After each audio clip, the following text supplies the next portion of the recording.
India TV YouTube channel को subscribe करें और बेल आइकन दबाएं।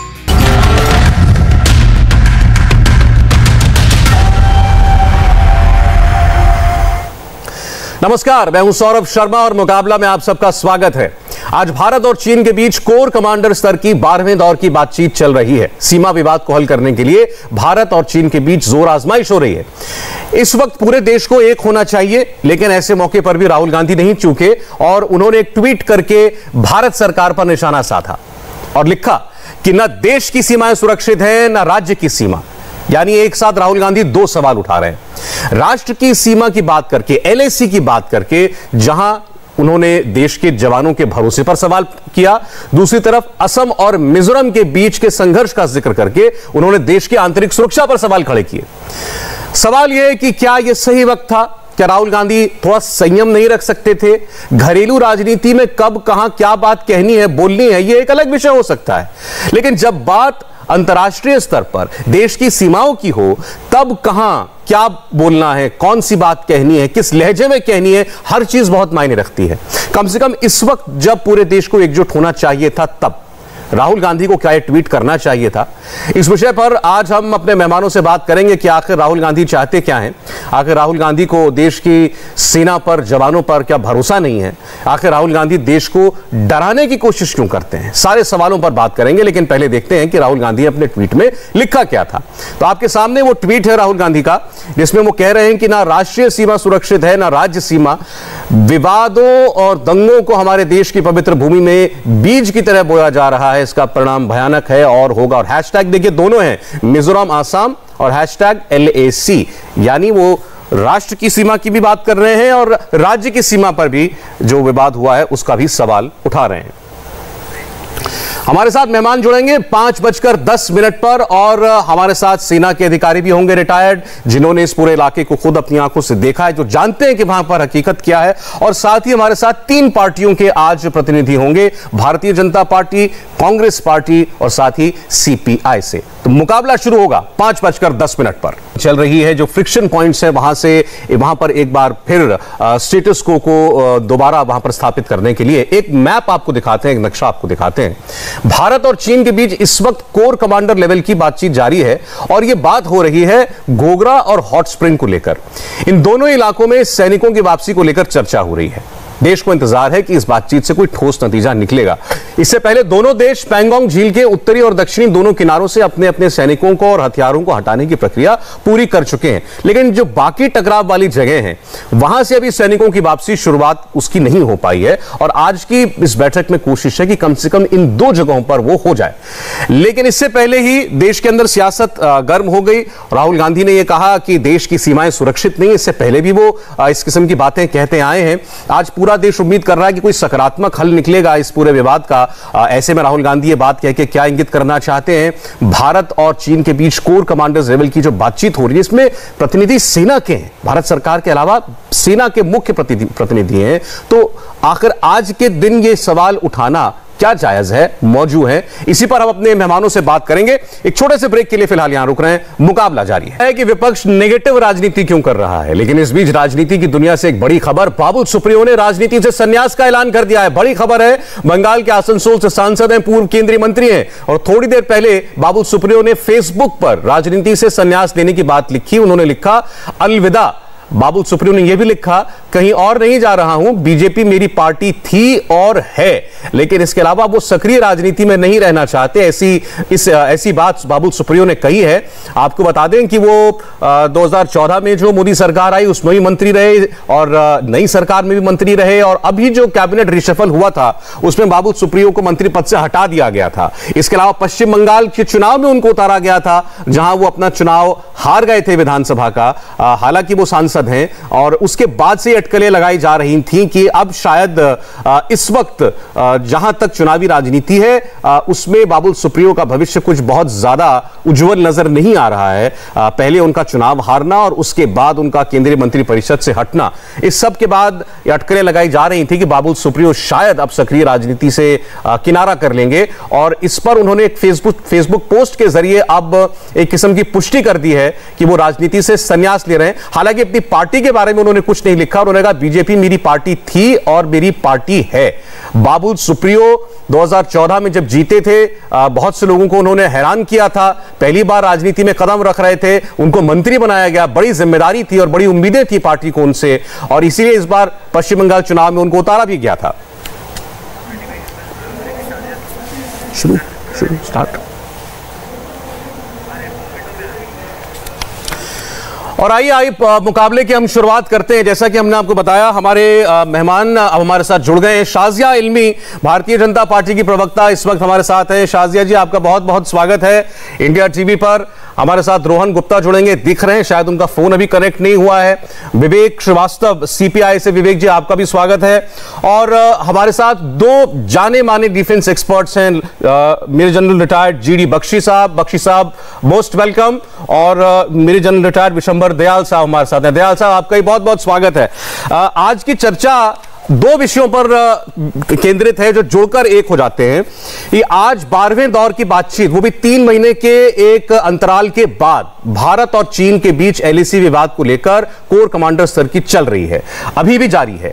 और इससे पहले आज दिन में ही राहुल गांधी ने ट्वीट करके कहा कि राष्ट्रीय सीमा सुरक्षित नहीं है, #LAC। उन्होंने असम मिजोरम का भी जिक्र किया था, लेकिन मैं दोनों विषयों को अलग रखना चाहता हूं। तो पहले हम राष्ट्र की सीमाओं की सुरक्षा की बात करें।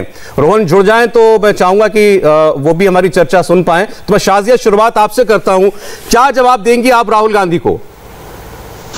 बिल्कुल, मैं साफ तौर से राहुल गांधी जी को जवाब देना चाहूंगी कि कोई हैरत की बात नहीं है, और आप समझ में आता है कि क्या गुपचुप जो उन्होंने करार किया था कम्युनिस्ट पार्टी के साथ साफ नजर आ रहा है। क्यों गुपचुप को मिले थे चाइनीज एम्बेसडर से, जियाओलिंग के साथ, वो भी हमें मालूम है जब मानसरोवर की विजिट चल रही थी, और क्यों उन्होंने उसको बताया, पहले बताया फिर छुपाया, और क्यों एक्सटर्नल अफेयर्स मंत्रालय को नहीं बताया। ये भी हम समझ रहे हैं क्यों बार बार वो अपने प्रिय दरबारी पत्रकार जो नहीं है पर पत्रकार बनने का दावा करते हैं, अजय शुक्ला, जिनके सारे दलीलों ने बाकायदा मात खाई है सुप्रीम कोर्ट में राफेल को लेकर और गलवान को लेकर भी। और अभी हाल में ही उन्होंने एक बाकायदा एक लेख लिखा जिसको राहुल गांधी ने बाकायदा फिर ट्वीट किया और फिर झूठ बोला, जिसको भारतीय सेना ने फिर पूरी तरह से झूठा करार दिया। तो ये नई बात नहीं है, पुरानी बात है। चाइना की बैटिंग करते आ रहे हैं, पुरानी पॉलिसी रही है कांग्रेस पार्टी की, और सामने से सब फिर से नजर आ रहा है कि क्या कुछ हो रहा है। नहीं, ये आरोप आप केवल सियासी विरोधी होने के नाते लगा रही हैं, या शाजिया ये बड़ा आरोप है। एक मिनट शाजिया जी, किसी तरह से बल मिले। ठीक है शाजिया जी, आपका आरोप बहुत बड़ा है, प्लीज सुनिए मेरी बात। आपने अभी कहा राहुल गांधी चाइना की तरफ, चाइना के लिए बैटिंग करते हैं, साफ सामने दिख रहा है। आप कह रही है राहुल गांधी चाइना के लिए बैटिंग करते हैं, आपने कहा फिर से की। लेकिन मैं फिर से कह रही हूँ, राहुल गांधी आपकी और चाइना की जो सारी कोशिशें है, वो नापाक आपके जितने भी इरादे हैं वो फिर से फेल होंगे। ठीक है, भारतीय आर्मी है, भारतीय कूटनीति है, और भारतीय सैन्य शक्ति जो है फिर से हावी होगी। चलिए ठीक है सेना अपना काम वहां कर रही है, इनका सवाल सरकार के ऊपर है, चाहे वो देश के अंदर हो या देश के बाहर हो। आपको मेरी आवाज सुनाई दे रही है? अगर तो मैंने आपसे बीच में पूछने की कोशिश की थी, मैं फिर दोहराता हूं, आपका ये केवल सियासी विरोधी होने के नाते आरोप था, या आप बहुत गंभीरता से कह रही हैं कि राहुल गांधी चाइना के लिए बैटिंग करते हैं? आप देखिए आज के दिन उनका ये कहना, आप देखिए पिछली बार जब हमारे विदेश मंत्री मिल रहे थे, आपको याद है कि उन्होंने क्या किया था? एक झूठा लेख लिखा गया था, और उनके प्रिय दरबारी लगातार ये दावा करते हैं, और उस एक ऐसे अखबार में लिखा गया, आप जानते हैं कि ये जो डेटा है कितना क्रिटिकल होता है, और इस तरह के मैप जो होते हैं $3-4 से कम में उनकी पुष्टि हो जाती है। लेकिन बाकायदा कहा गया कि गलवान में बाकायदा फिर से मुठभेड़ हो रही है, जो बाकायदा भारतीय आर्मी ने कहा कि ये गलत है। वो सबको याद है शाजिया, इसलिए मैं आपके आरोप का जवाब ले रहा हूं रोहन गुप्ता से। रोहन गुप्ता, आपने सुना शाजिया इल्मी कह रही है चीन के लिए बैटिंग करते हैं राहुल गांधी, इसीलिए आज के दिन जब बैठक हो रही है सेनाओं की दोनों की सीमा पर, तब उनका ऐसा ट्वीट आया है। शाजिया जवाब सुनिए रोहन गुप्ता। सौरभ जी, मेरी आपसे नहीं, मैं ये नहीं कह रही, मैं कह रही हूँ वही इंसान कहेगा ना जो भारत को कमजोर देखना चाहता है। बिल्कुल दूंगा आपको टाइम। हो गया आपका समय, हो गया समय। शाहजी जरा आप सुन लीजिएगा, इनको जरा चुप करो। आपने बोल लिया, आपने बोल लिया, चुप करो। शाजिया जी आपने बोल लिया, शाजिया जी आपको चुप करो, आ गई आपकी बात, आ गई आपकी बात, आ गई। रोहन गुप्ता की आवाज आए। शाजिया जी आपकी बात हमने सुन ली, प्लीज रोहन गुप्ता की आवाज आए, बोलिए। सौरभ जी, इसी को बोलते हैं चोरी ऊपर से सीना चोरी। आज चाइना से 12वें राउंड की बात जब चल रही है, 11 राउंड की बात होने के बाद भी देश के प्रधानमंत्री ने यह कहा था कि कोई घुसा नहीं, तो चीन को क्लीन चिट किसने दी? 40 हमारे जवान जो शहीद हुए गालवान वैली में, वो कैसे शहीद हो गए? तो चीन के साथ बैटिंग कौन कर रहा है? जिन लोगों ने झूला खिलाया, जिन्होंने फाफड़ा खिलाया, जिन्होंने ढोकला खिलाया, वो चीन के लिए बैटिंग कर रहे हैं। आज भी किसी की हिम्मत नहीं है सरकार में यह कहने की कि चीन हमारे जो 1000 स्क्वायर किलोमीटर एरिया के अंदर घुसा था, आज भी 900 स्क्वायर किलोमीटर एरिया डेप्सांग में चीन घुसा हुआ है।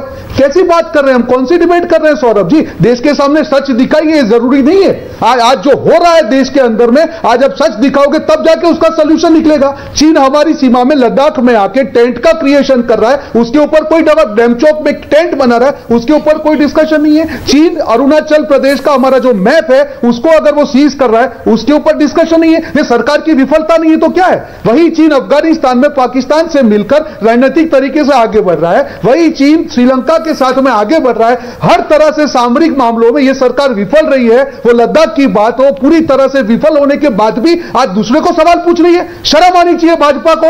आज स्वीकार तो करे कि कोई घुसा कि नहीं घुसा। आज मैं वो सवाल पूछना चाहूंगा भाजपा से कि कम से कम 1-1.5 साल के बाद में बताओ, स्वीकार करो कि आपके कारण चीन हमारी सीमा में घुसा, हमारे सैनिक शहीद हुए, 1000 स्क्वायर किलोमीटर एरिया के अंदर चीन घुसा है। बताइए, जरा जवाब दीजिए देश को। देखिए, आप जवाब दे नहीं पाए मेरी बात का कि क्यों राहुल गांधी ने आज के दिन ये ट्वीट किया।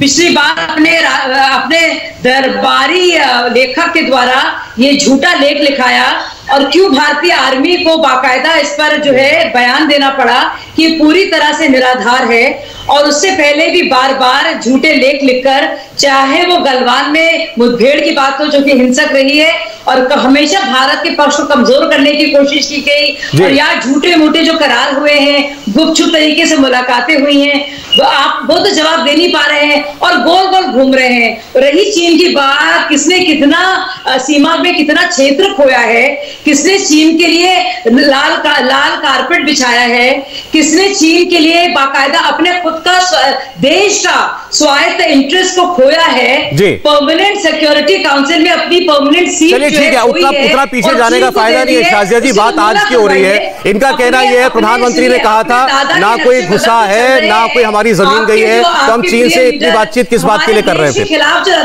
ठीक है शाजिया जी, मैं अब चर्चा में ला रहा हूं जनरल बख्शी साहब को। जनरल बख्शी साहब को ला रहा हूं, मिलिट्री एक्सपर्ट है, मिलिट्री हिस्टोरियन भी है, जानते हैं हकीकत क्या है। जनरल साहब, शाजिया सुनिएगा, शाजिया थोड़ी आवाज कम कीजिए। जनरल साहब, ये बात बार बार कही जा रही है कांग्रेस पार्टी की तरफ से भी कि 1000 किलोमीटर हमारी जमीन चली गई, 1000 किलोमीटर हमारी जमीन पर चीन बैठा है, हम पेट्रोलिंग नहीं कर पा रहे उसकी। सौरभ जी देखिए साहब, सौरभ जी, रोहन जी एक मिनट, फोन कट हो गया था, मैं मेरी बात खत्म करना चाहूंगा। अच्छा, अब उन्होंने बोलना शुरू कर दिया, मैं इसके बाद आपके पास अब ये आपके चिल्लकों वाले बंद हो। आप बोलिए। हाँ जी, देखिए साहब, मैं केवल इतना कहना चाहूंगा कि राष्ट्रीय सुरक्षा के मामलों में हर परिपक्व प्रजातंत्र में एक बाइपार्टिजन कंसेंसस होता है कि साहब जहां तक दुश्मन का सवाल है हम एक जबान में बोलें। लेकिन कुछ दिनों से हमको बड़ा दुख हो रहा है देखकर कि ऐसी पोलराइजेशन पॉलिटिकल हुई है हमारे देश में कि विपक्ष और जो सत्ता पार्टी है वो बिल्कुल ही एट 6 and 7 उनके जो सारे के सारे स्टेटमेंट्स आ रहे हैं। देखिए, जहां तक सीमा पर क्या हो रहा है उसका आधिकारिक स्रोत है भारत की सेना। They are in contact. आप प्लीज उनके ऑफिशियल बयान सुन लीजिए, उसके बाद आप कुछ कहिए। आप हमेशा हमारे जो एडीजी पीआई है, additional directorate general of public information, 24 घंटे वो उनका स्टाफ अवेलेबल रहता है। आपको कोई डाउट है आप फोन उठाइए, उनसे पूछ लीजिए।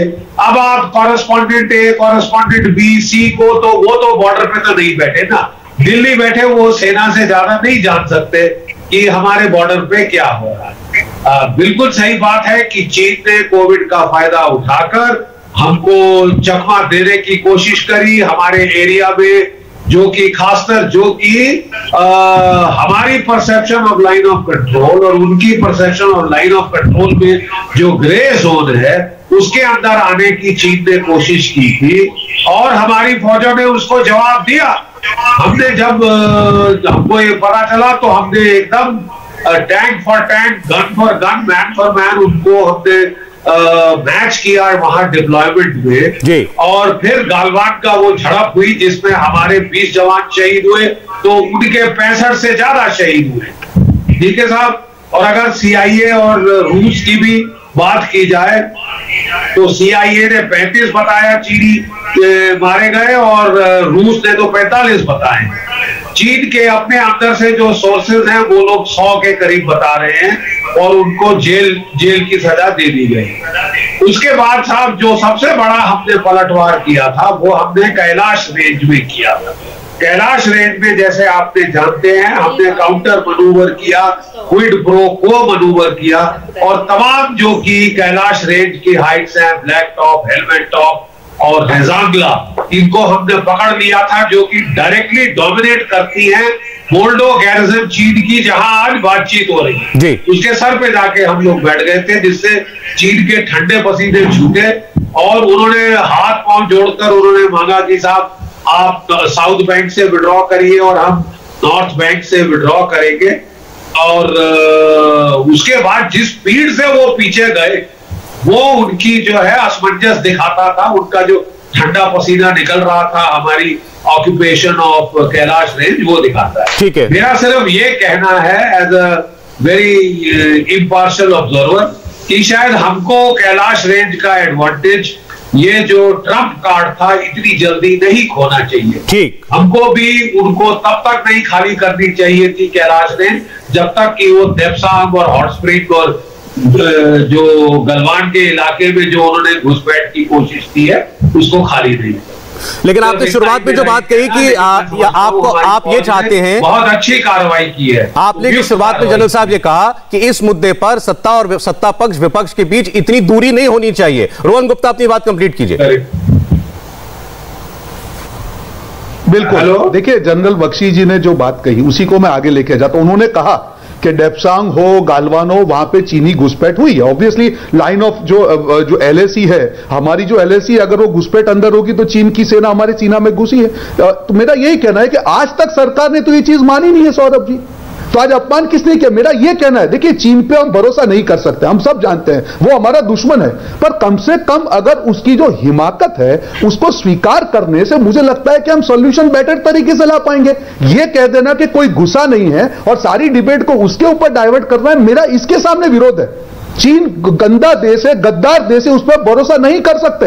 ये सरकार ने कूटनीतिक तरीके से चीन पर भरोसा करके झूला के कहीं ना कहीं गलती की और मैं GD बख्शी जी के साथ में हूं। जो कैलाश का हमारा जो ट्रम्प कार्ड था उसको हमको नहीं खोना चाहिए था। जब तक डेपसांग, जहां पे आज भी 900 स्क्वायर किलोमीटर का एरिया में चीन घुसा हुआ है, तब तक उसका सोल्यूशन नहीं आता था। हमको कैलाश के पॉइंट का कॉम्प्रोमाइज नहीं करना चाहिए था। मैं यही कहना चाह रहा हूं रोहन जी, लेकिन जनरल साहब ने इसके अलावा भी कहा, अगर सरकार ये मानने को तैयार नहीं है कि चीन ने हमारी परसेप्शन ऑफ LAC अपेक्षा रखना गलत है। नहीं, लेकिन जनरल साहब ने एक और बात कही ना रोहन जी, उन्होंने ये भी कहा कि जो ऑथेंटिक बात आपको पता चल सकती है, देश को पता चल सकती है, वो केवल सेना के सोर्सेज से सेना ही बता सकती है, सेना ही है वहां पर। तो राहुल गांधी जी जब कोई नहीं तो लेकिन फिर एक सेकंड तो फिर जब राहुल गांधी जी ने वो आर्टिकल देश के सामने ट्वीट किया था जिसमें कहा गया था कि एक और झड़प हो गई है, भारतीय सेना ने कह दिया कि ये आर्टिकल लिखने वाले ने बदनीयती से लिखा है, ये उनके शब्द थे भारतीय सेना के। तो क्या राहुल जी को रिट्रैक्ट नहीं कर लेना चाहिए था कम से कम? मैं कह रहा हूं सौरभ जी, अभी मैं नहीं आप सुन लीजिए अभी जो JD बख्शी जी ने कहा वो क्या सेना ने कहा, वो आज वो निवृत्त हमारे अधिकारी हैं, उन्होंने कहा कि डेपसांग की बात हो और सबकी बात हो उसमें जहां पे चाइना ने एंटर किया है,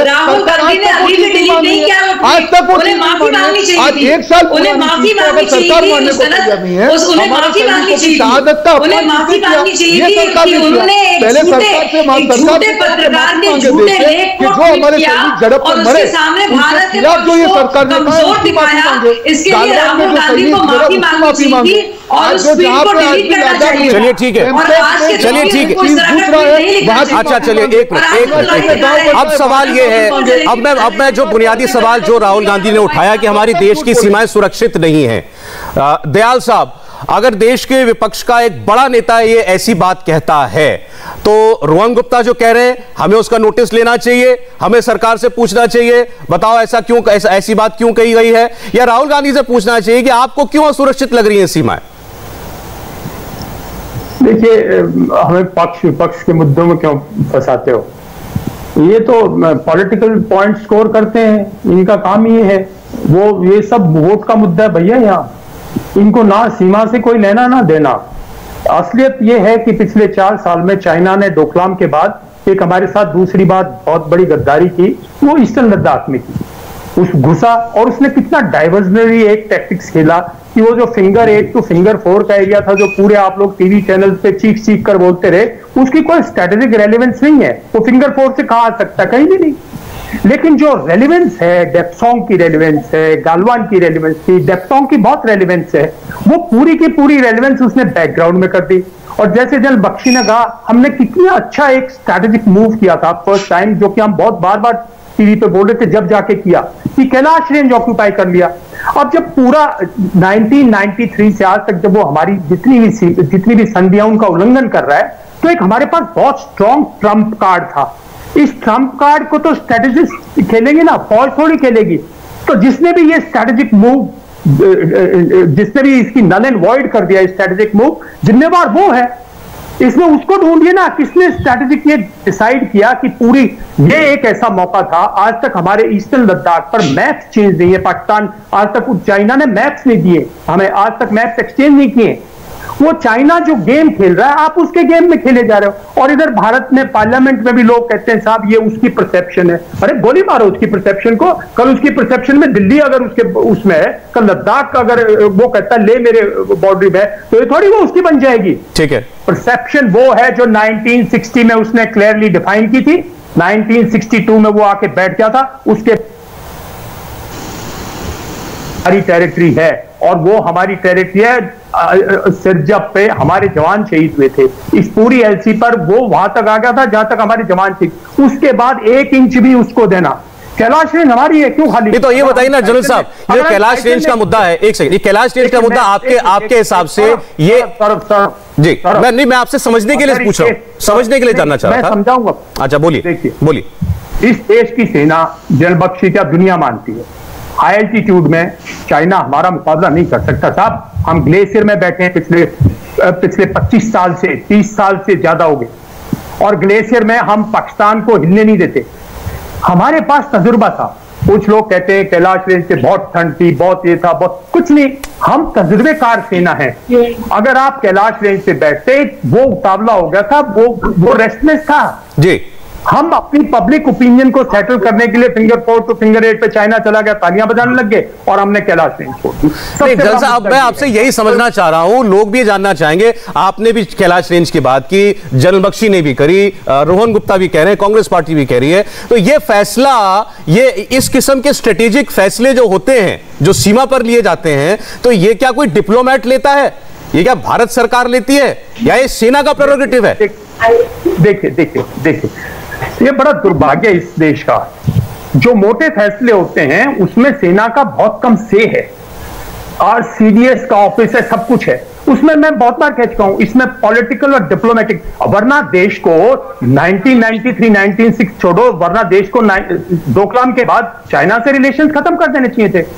क्यों नहीं खत्म किए? और पिछली बार जब और अगर जब हमें क्लियर था, जब वो फिंगर 4 पे आ गया, हमारे 20 सैनिक, पूरे देश को बहिष्कार कर देना चाहिए था। आपने तो $60+ बिलियन का ट्रेड किया है। तो इस देश की जो पॉलिटी है, जो डिप्लोमेसी है, वो भारतीय सेना के से मतलब जो हमारी जो कोर स्ट्रैटेजी है उसमें आर्मी का, एयरफोर्स का, नेवी का, मतलब ट्राई सर्विसेज का जो से है, स्लोली मेरे ख्याल में वो काफी घट गया है। तो मैं आपकी बात का ये मतलब निकालूं कि हमारी सेना ने जो एक एज हासिल किया था सीमा पर, उसको डिप्लोमेसी के जरिए हमने जाने दिया। मैं इसका जवाब लूंगा शाजिया जी से, लेकिन पहले देखिए उस एज को भी कहीं पॉलिटिकल क्लियरेंस मिली होगी, ठीक है, उस एज के लिए भी कहीं पॉलिटिकल डिप्लोमेटिक क्लियरेंस मिली होगी। ओके जनरल साहब, लेकिन उस एज को होने में सेना ऐसा कभी नहीं, कोई strategic thinker, military strategic thinker इस चीज को बिल्कुल रिकमेंड नहीं। मैं जरा शाहजहां से जवाब लूं, उससे पहले मैं चर्चा में लाना चाहता हूं विवेक श्रीवास्तव जी को।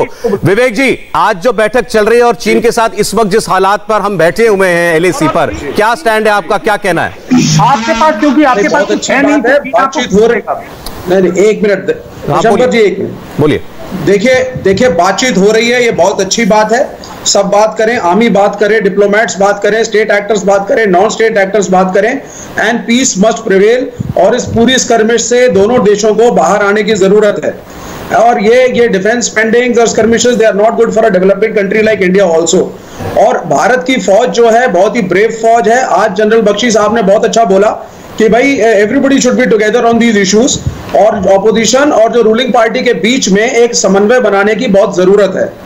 और frankly I do not like to make loose comments, पर मेरे ख्याल से बीजेपी की प्रवक्ता को ट्रेनिंग थोड़ी कम मिली है। शी डज नॉट नो कि अटल बिहारी वाजपेयी कांग्रेस को क्या कहते थे, किस तरीके से डी राजा से मिलते थे, वर्धन साहब से मिलते थे, रिस्पेक्ट देते थे, बातचीत होती थी। तो ये शायद इनको इतिहास भारतीय जनता पार्टी का भी नहीं मालूम है। और यहाँ खड़े पांव नेशनल टीवी के ऊपर राहुल गांधी को, कांग्रेस पार्टी को, सभी को चाइना का एजेंट कहना, सभी को कह देना कि साहब आप एंटी नेशनल हैं, आप देश के खिलाफ है, these are very immature statements. We are all political parties, all in India, यहीं रहते हैं, यहीं चुनाव लड़ते हैं, तो मुझे यहीं पे हारते हैं, यहीं पे जीतते हैं। प्लीज वेट मैडम, शाहजहां पर आप बोल रहे हो, बड़ी देर बाद चर्चा में आए, इसके बाद आप जवाब दे दीजिएगा। प्लीज वेट, सुन लीजिए, जवाब दे दीजिएगा। तो आप क्या है साहब, आप खड़े होकर के हर ऑपोजिशन पार्टी को, राहुल गांधी को, विवेक श्रीवास्तव को, राजा साहब को, कम्युनिस्ट पार्टियों को, सबको देशद्रोही कहेंगे, इससे काम नहीं चलेगा। आपको ऑपोजिशन की जरूरत है। एक समय था, नहीं आप सुनिए मैडम, आप सुन लीजिए जरा, मैं आप ही के प्राइम मिनिस्टर को कोट करूंगा। अटल बिहारी वाजपेयी जी के साथ हमारे वैचारिक, अरे मैडम सुनिए, वैचारिक मतभेद थे, डिसइन्वेस्टमेंट पे उनके खिलाफ थे, प्राइवेटाइजेशन पे उनके खिलाफ थे, पेंशन हटाने पे उनके खिलाफ थे। लेकिन let me tell you he respected the opposition. He took advice from Vardhan Sahab. He used to call Raja and talk to him. He used to call the entire opposition and talk and give respect. और किसी भी opposition leader को अटल बिहारी वाजपेयी ने anti national. चलिए ठीक है विवेक श्रीवास्तव, आपकी बात का जवाब ले रहा हूं, शाहजहां भी जवाब दीजिए, फिर जनरल बख्शी के पास बोलिए। अच्छा चलिए, तो विवेक श्रीवास्तव जी ने माजी में चले गए, आज की बात करने से थोड़े घबरा रहे हैं। शायद उनको लग रहा है कि मैं उनसे वो सवाल पूछूंगी कि जब अभी कम्युनिस्ट पार्टी के जो 100 सभी वर्षगांठ की सालगिरह हुई थी, कैसे सीताराम येचुरी जी, नहीं विवेक जी अब सवाल महत्वपूर्ण है, इसका जवाब आपको देना पड़ेगा। सवाल सुनिए, ये विवेक जी, विवेक श्रीवास्तव सवाल सुनिए। ये आपके व्यूअर्स को बताना चाहूंगी कि देखिए मुझे क्यों इमेच्योर कहा जा रहा है, मुझे क्यों गलत कहा जा रहा है। दो ऐसे पार्टी के प्रवक्ता यहाँ बैठे हैं जो एक दूसरे को डिफेंड कर रहे हैं। एक पार्टी है यहाँ पे जो बैठी है विवेक श्रीवास्तव जी की, जिसके जो लीडर्स हैं वो बाकायदा चाइनीज लीडर को कहते हैं भाई, जो 100वीं वर्षगांठ जो हुई है 2 दिन पहले, उसमें बाकायदा जी हजूरी करते हैं, जी और कहते हैं भाई साहब, चाइनीज प्रीमियर को कहते हैं कि आपने कमाल का कोविड का जी हजूरी करते हैं चाइनीज प्रीमियर की ऐसे दौर में। और क्या कहते हैं, बोलने तो दीजिए, डर क्यों रहे हैं, आपकी मैच्योरिटी दिखाई दे जाएगी क्या भाई साहब, बोलने तो दीजिए, नहीं मुझे बोलने दीजिए। दोनों पार्टियों के पोल खोलती हूँ, दोनों पार्टियों के पोल खुल जाएगी ना, इससे दोनों मिल गए। ये देखिए दोनों की साठगांठ। राहुल गांधी कैसे मिले थे चाइनीज एम्बेसडर से, बजाय भारतीय विदेश मंत्रालय को बताए बगैर। अरे मुझे बोलने दीजिए, कोई फायदा नहीं है, कोई फायदा नहीं। रोहन जी सिर्फ समय जाता है और कुछ नहीं होता, कंप्लीट करने दीजिए इनको। शाहजहां की आवाज आए, शाहजहां अपनी बात कंप्लीट कीजिए प्लीज, कंक्लूड कीजिए। दुनिया ने जो बोलने का वक्त दीजिए, आप बोलिए, कंक्लूड कीजिए। दो पार्टियों के और दोनों के मैंने पोल खोले हैं, वो भी तर्क देकर और तथ्य देकर। एक तथ्य क्या कि राहुल गांधी का ट्वीट क्या कहता है कि हम लोग जो है हमारी सीमाएं सुरक्षित नहीं है। और एक और तथ्य क्या, उन्हीं की पार्टी क्या, उन्होंने एक झूठे लेख को जो बाकायदा वेरीफाई वो कर सकते थे, क्योंकि सिर्फ $5 में इस तरह का डेटा ठीक नहीं है। बोलने दीजिए मुझे, बहुत जरूरी बातें हैं जो पूरे आज के हमारे देश को पता होनी चाहिए। दो पार्टियां क्या कर रही है, क्यों नहीं, मैं नहीं, उन्होंने उसकी बात बोला है। तो उन्होंने 2 झूठे ट्वीट करे हैं और दोनों ट्वीटर में कहा है कि हमारी सुरक्षाएं जो है पूरी तरह से हमारी सीमाएं सुरक्षित नहीं है, जबकि पूरी तरह से दुनिया जानती है कि हमारी बोलने पर भी तारीखें जो है मुकर्रर की गई हैं और बार-बार राउंड की वार्ता चल रही है। और इंडियन आर्मी ने उस लेख पर और राहुल गांधी का बयान को कहा है कि पूरी तरह से वो निराधार है, झूठा है। तो ये उस बात का सच है जो बताता है कि किस इंटेंशन से, कि झूठ से उन्होंने वो लिखी, झूठे मन से उन्होंने लिखा था और भारत की पोजीशन को हल्का किया था। दूसरी बात, ये कुछ मुंह से बोलेंगे विवेक जी और अटल बिहारी वाजपेयी जी, इनको इसलिए याद आ रहे हैं क्योंकि आज के दौर तक वो पहुंचना नहीं चाह रहे हैं। इन्होंने चाइनीज प्रीमियर को तारीफ की है और कहा है, सीताराम येचुरी जी ने हाथ जोड़कर वेबिनार में 2 दिन पहले, कि भाई साहब थैंक यू वेरी मच, आपने कोविड में क्या शानदार काम किया है। सोचिए हमारे देश के ये नेता हैं आज के दौर में जो पूरा दुनिया जानना चाह रही है कि कोविड कहां से आया। ये ऐसे महान नेता हैं जो तो बात करते हैं मुसलमानों की और चाइना के प्रीमियर के सामने बजाय पूछने की मुसलमानों की। चलिए ठीक है, ओके शाहजा जी, ठीक है, आपने कह लिया। आपको अब मैं जब आपके पास अगली बार आऊंगा, आपको कैलाश रेंज का जवाब देना है। आपने बोल लिया शाहजा जी, आपको कैलाश रेंज का जवाब देना है। 4 प्रवक्ताओं ने सवाल पूछा है आपसे, तो आप उसका जवाब आप तलाशिए। नहीं, ठीक है, आप कैलाश रेंज का जवाब तलाशिए। मैं जा रहा हूं जनरल बख्शी के पास। सीसीपी की सेंटिनरी बैठक में जनरल साहब भारत की कम्युनिस्ट पार्टियों के नेता शामिल होते हैं, बड़े बड़े नेता। अभी विवेक श्रीवास्तव जी भारत को नसीहत दे रहे थे कि डिफेंस एक्सपेंडिचर बढ़ाने से कुछ नहीं होगा, ये हमारा सीमाओं पर स्कर्मिशेस से हमें कुछ हासिल नहीं होगा, शांति की बात होनी चाहिए। और ऐसे हालात में सीसीपी की सेंटिनरी बैठक में जलसे में उनका शामिल होना, इस पर क्या राय आपकी? देखिए साहब, बात ऐसी है कि चाइना का डिफेंस 5 गुना। देखिए साहब, मेरे को बोला है, आप प्लीज इनको मत बीच में। आप बोलिए। मैं कह रहा हूं कि चाइना का डिफेंस एक्सपेंडिचर भारत के डिफेंस एक्सपेंडिचर से 5 गुना ज्यादा है। और आप कह रहे हैं कि हमको डिफेंस एक्सपेंडिचर कम करना चाहिए, जबकि हमको चाइना पाकिस्तान दोनों को देखना है।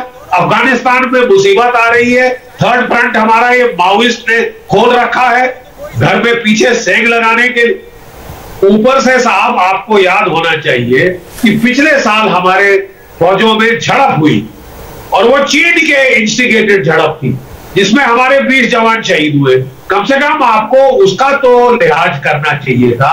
आपको थोड़ा सेंसिटिविटी होनी चाहिए कि किस टाइम आप किससे क्या बात कर रहे हैं। ठीक है साहब, हमारे 20 जवान मरे, हमारे दोनों सेनाओं में बड़ा जम के तनाव है, दोनों तरफ से सेनाओं का जमावड़ा बढ़ रहा है। आप बैठ के चीन का गुणगान महिमा मंडन शुरू करते हैं, आप हमारे जख्मों पे नमक छिड़क रहे हैं, ये कह के कि साहब चीन ने बड़ा अच्छा किया कोविड। अरे चीन ने तो जैविक युद्ध के तौर पे कोविड शुरू किया है। अगर हमारे 4 लाख के करीब भारतीय मरे हैं, 3.5 करोड़ संक्रमित हुए हैं, कौन जिम्मेवार है? पूरी दुनिया में 172 मिलियन संक्रमित हुए हैं, 40 lakh 4 billion people have died, कौन जिम्मेदार है? ये वुहान लैब से लीक हुआ, आप जाके तलवे चाटने का आपको यही टाइम मिला? नहीं, आपको चीन से इतना प्यार है, वो जाहिर है, साफ जाहिर है कि साहब आपका चीन की जो चाइनीज कम्युनिस्ट पार्टी है वो नेशनलिस्ट पार्टी है, वो चीन अपने देश को प्राथमिकता देखती है। जरा हमारे कम्युनिस्टों को देखिए, ये तो चीन के चमचागिरी में लगे हुए। जनरल साहब, अब मुझे लगता है उनको जवाब देने का मौका मिलना चाहिए, आपने बड़े सख्त अल्फाज इस्तेमाल किए। विवेक श्रीवास्तव जी बिल्कुल, देखिए, और मैं और करूंगा। अब आप सुने बख्शी सर, सुनिए, आप बहुत रिस्पेक्टेड आदमी हैं, मैं बड़ी इज्जत करता हूं आपकी, आप मेरी बात तो सुने। First of all, in your speech your stand was not clear कि चाइना के साथ झगड़े के बाद या पाकिस्तान के साथ झगड़े, क्योंकि I am speaking like a politician, I am not an army man. तो अब साहब, अगर पाकिस्तान 1947 से लेकर के आज तक हमारे साथ लड़ रहा है, तो क्या सरकारों को शांति वार्ता करनी चाहिए या नहीं? क्या अटल बिहारी वाजपेयी को, परवेज मुशर्रफ को आगरा बुलाना चाहिए या नहीं? वहां भी सैनिक शहीद हुए थे। दूसरी बात पे आइए अब दूसरी बात यह है कि हम चाइना के साथ, क्या आप कोर कमांडर्स की मीटिंग के शांति वार्ता के फेवर में हैं या नहीं? मैं तो फेवर में हूं। डिप्लोमेट्स अगर करते हैं और शांति वार्ता होती है, मैं फेवर में हूं। मैं नहीं चाहता मेरा कोई भी जवान शहीद हो, मैं नहीं चाहता। युद्ध से किसी का फायदा नहीं हुआ। हमारे सभी पड़ोसियों के साथ अच्छे संबंध होने चाहिए। ये बातें आपके नेताओं ने जाके सीसीपी को समझाई कि नहीं समझाई विवेक जी? अब आप सुने आपके नेताओं ने वहां बोला जाके ये। अब आप सुनिए सौरभ सर, मेरे को 1 मिनट दीजिए आप। अब मैं मीटिंग पे आता हूं। मीटिंग के एजेंडा के बारे में मैं आपको बता देता हूं। मार्क्सवाद एक इकोनॉमिक थ्योरी है, द कैपिटल के अंदर लिखी गई है, जिसके हिसाब से किस प्रकार से एक इकोनॉमी होनी चाहिए उसका एक आदर्शवाद प्रस्तुत किया गया है। इस आदर्शवाद के हिसाब से 1900 रूसी क्रांति के बाद से आज तक लेकर के, ये आज की बात नहीं है, कम्युनिस्ट पार्टी ऑफ जापान जो चाइना की दुश्मन है वो भी मीटिंग में आते हैं। कम्युनिस्ट पार्टी ऑफ वियतनाम जो कम्युनिस्ट पार्टी ऑफ चाइना से इनकी नहीं बनती वो भी आते हैं। Communist party of America. अरे सर, कोई कुएं में कूद रहा है, आपको किसने कहा कुएं में कूदने के लिए? आप अजीब बात करें विवेक Srivastava ji. Communist Chinese communist party वहां की सत्ताधारी पार्टी है, वो सत्ताधारी पार्टी है वहां की। उनकी सेना से झड़प में आपके 20 जवान शहीद हुए। आज पाकिस्तान के साथ एक बात का जवाब दीजिए, आज पाकिस्तान के साथ सीमा पर तनाव हो और वहां की पाकिस्तान इमरान खान की पार्टी के जलसे में चले जाएंगे यहाँ के नेता? नॉन पॉलिटिकल क्या होता है सर? नॉन पॉलिटिकल क्या होता है? अभी आप कह रहे थे मैं पॉलिटिशियन हूं, एवरीथिंग इज पॉलिटिकल, एवरीथिंग। बड़ा क्या संदेश जाता कि भारत के कम्युनिस्टों ने चीन की कम्युनिस्ट पार्टी के जलसे में जाने से मना कर दिया, हम नहीं जाएंगे। That doesn't mean peace talks should not take place. Peace talks must take place. War is not an answer. वो टॉक नहीं थी, वो आपकी चमचागिरी थी। देशद्रोह था। सुन लीजिए, हजार बार बोलूंगी, आप इसे मेच्योरिटी कहते हैं, आप इसे मेच्योरिटी बोलिए, मैं हजार बार बोलूंगी, देशद्रोह है और झूठे हैं आप लोग। देश के मुसलमानों की बातें करते हैं, हिम्मत से बोलने की। वहां पे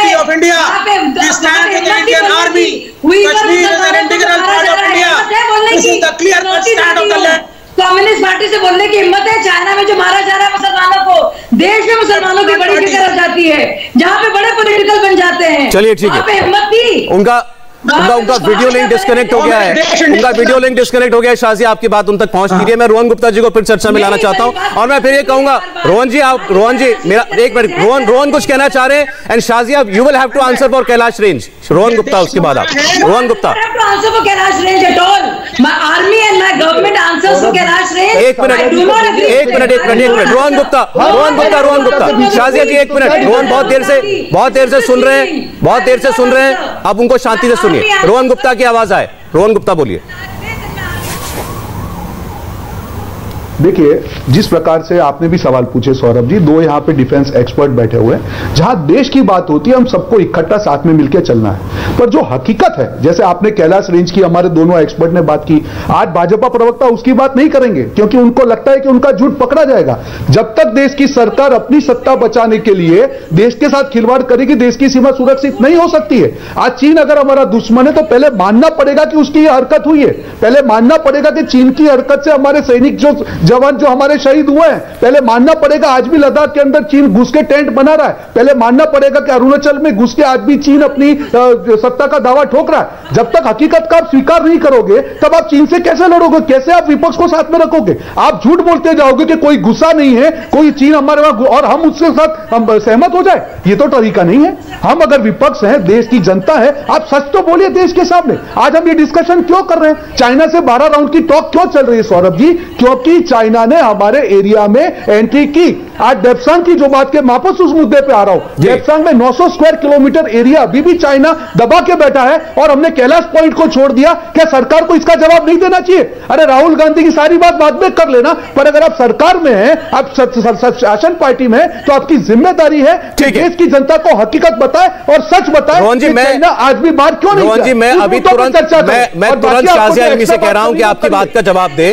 आप एक मिनट शाजिया, एक मिनट, मैं अभी आपकी बात का जवाब देंगी, लेकिन उससे पहले क्या, क्योंकि बहुत सारी पार्टियों ने कम्युनिस्ट पार्टी की निंदा की है उस बैठक में जाने से। आपका क्या स्टैंड है? देश के कम्युनिस्टों को जाना चाहिए था चीन की कम्युनिस्ट पार्टी के सालाना जलसे में, 100 सालाना जलसे में?